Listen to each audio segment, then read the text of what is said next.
Hi guys, welcome back. We will continue with financial statement analysis.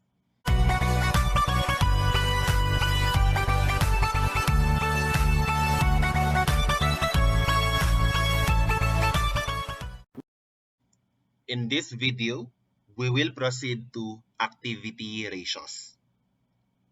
Again, financial statement analysis techniques include horizontal analysis, vertical analysis, and ratio analysis. We are now in ratio analysis. Ratio analysis, again, is a technique where different line items from the financial statements are being compared, including those items across financial statements. We may see a mix of balance sheet and income statement items in one ratio. So we are now in activity ratios. In order for us to appreciate this set of ratios, we should first have an understanding of what activity means. Activity means things happen quickly in the business. More services rendered, goods are produced and sold fast. If our business is active, we make the most out of our limited time and resources. Hence, when we say activity, it is something similar to efficiency and utilization. Hence, for activity ratios, they measure how efficiently the entity utilizes its resources. We will use sales revenue as the representative of activity. For every service rendered or goods produced and sold, revenues would come in to the business. So for the next two ratios, we are going to use sales as the proxy or representative of activity. That is, whether the company generates sales from using the assets. We have the following ratios. Total asset turnover, calculated as sales revenue over average total assets. Fixed asset turnover, calculated as sales revenue over average fixed assets. Before we continue, note that we are going to combine income statement and balance sheet items this time. Remember that income statement items represent entire period, say from the entire year starting January 1 to December 31. However, balance sheet items pertain only to a point in time. Say for example, the balance as of December 31 last year, or the balance as of December 31 at year end. To make the balance sheet items consistent with income statement items, we can make the balance sheet representative of a period. We can do this by taking the average of the balance beginning and end of the period, making it consistent with the income statement items. Again, the income statement items already represent a period. Balance sheet items represent only a point in time. Hence, if we will combine balance sheet items with income statement items, the balance sheet items, we should take the beginning balance and ending balance and average the two. Let us proceed to the following case. XTG Corporation has the following financial statements presented in its most recent balance sheet. For 2020, current assets are 30,000, property, plant, and equipment 70,000, total assets 100,000 pesos. 2019, current assets are 50,000, property, plant, and equipment 90,000, total assets are 140,000 pesos. The sales revenue of XTG for 2020 is 720,000 pesos. We are going to calculate the total asset turnover and the fixed asset turnover. Total asset turnover, this is equal to sales revenue divided by the average total assets. Again, sales revenue represents the activity or usage of the resources in the company. Sales revenue is 720,000 pesos. Total assets, the average of 100,000 pesos and 140,000 pesos, that would be 120,000 pesos. You would have 6 times. Total asset turnover, 6 times. Fixed asset turnover, this is calculated as sales revenue over average fixed assets. Sales revenue is 720,000 pesos. Fixed assets, also known as property, plant, and equipment, we will take the average of 70,000 pesos and 90,000 pesos. We will have 80,000 pesos. 720,000 pesos divided by 80,000 pesos, we will have 9 times. Fixed asset turnover, 9 times. As you can see, they measure how much activity was made for every peso of resource in the company. In the first ratio, as measured by total assets, and in the second ratio, as measured by the amount of fixed assets. Next, we are also going to talk about other activity ratios. Those activity ratios that measure efficiency and utilization in the operating level. Those that involve the day-to-day activities of the business. We have the following. Inventory turnover. This is equal to cost of goods sold over average inventory.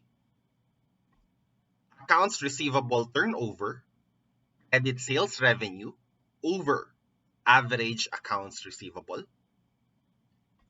Accounts payable turnover. This is equal to credit purchases over average accounts payable. They basically measure how many times this inventory, receivable, and payable items actually turn over within 1 year. Alternatively, instead of looking for how many times they turn over every year, we can also measure how many days they are outstanding on average. So for every turnover ratio you can see here, there would be a days counterpart. We have days inventory, calculated as average inventory over daily cost of goods sold.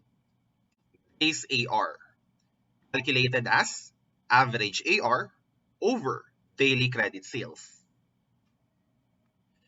Days AP, calculated as average accounts payable divided by daily credit purchases. Now, for these current items, we prefer current assets to move quickly. Faster turnover means higher number of times in the turnover or less days outstanding. As for current liabilities, we want things to move slowly. Lower number of times turnover and longer days outstanding. So that we may appreciate what these things mean, we can proceed to the next case. The following are excerpts from YUH Incorporated's financial statements for the most recent period. Assume 360 days per year for simplicity. Sales revenue, all credit, 1,080,000 pesos. Cost of sales, 720,000 pesos. Gross profit, 360,000 pesos. Average receivables, 108,000 pesos. Average inventory, 144,000 pesos. Average payables, 60,000 pesos. Let us calculate the relevant turnover ratios. Inventory turnover, this is cost of goods sold over average inventory. AR turnover, credit sales revenue over average AR. AP turnover, credit purchases over average AP. Since there's no data that will allow us to calculate how much credit purchases were made within the year, we can assume that it would be equal to the cost of goods sold for this case. Inventory turnover, we have cost of goods sold, 720,000 pesos. Average inventory, 144,000 pesos. Accounts receivable turnover, credit sales, 1,080,000 pesos. Average receivables, 108,000 pesos. Accounts payable turnover, credit purchases, we assume it to be 720,000 pesos. Average payables, 60,000 pesos. Inventory turnover is 5 times. Accounts receivable turnover is 10 times. Accounts payable turnover is 12 times. Now, this measures how many times the balance of inventory, receivables, and payables turn over every year in a cycle. Meaning to say, they come and go 5 times, 10 times, 12 times, respectively. Again, there would be a day's counterpart for every turnover calculation. We would have days in inventory calculated as average inventory over daily cost of goods sold. Days accounts receivable, average AR over daily credit sales. Days accounts payable, average AP over daily credit purchases. So we have the data for average inventory, 144,000 pesos. The daily cost of goods sold would be 720,000 pesos divided by 360 days. As for days AR, which by the way is also known as days sales outstanding, DSO. Average receivables is 108,000 divided by the daily credit sales of 1,080,000 over 360 days. Days accounts payable, we have an accounts payable average of 60,000 pesos divided by the daily credit sales, which we will assume to be equal to the daily cost of goods sold. 720,000 divided by 360. So for days in inventory, we have 72 days. Days AR, 36 days. Days accounts payable, we have 30 days. Note that when you are going to multiply the days counterpart to its number of times of turnover counterpart, you would end up with 360 days per year, the number of days in a year. 72 times 5, 36 times 10, and 30 times 12, 360 days. Again, when it comes to measuring turnover, we want the current assets to move quickly. Higher number of times turnover or shorter days outstanding. When it comes to current liabilities, We want things to go slower, lower number of times, longer days outstanding. Now, once we arrive at the days equivalent, we can also proceed to arriving at our operating cycle and cash conversion cycle. Operating cycle. Operating cycle is the period of time needed from the purchase of inventory until eventual realization in cash. From the day you buy inventory until you sell it, you're going to hold on to the inventory, hence days inventory. From the point of sale until it is eventually collected, you have an accounts receivable and hence can be measured by the days in AR.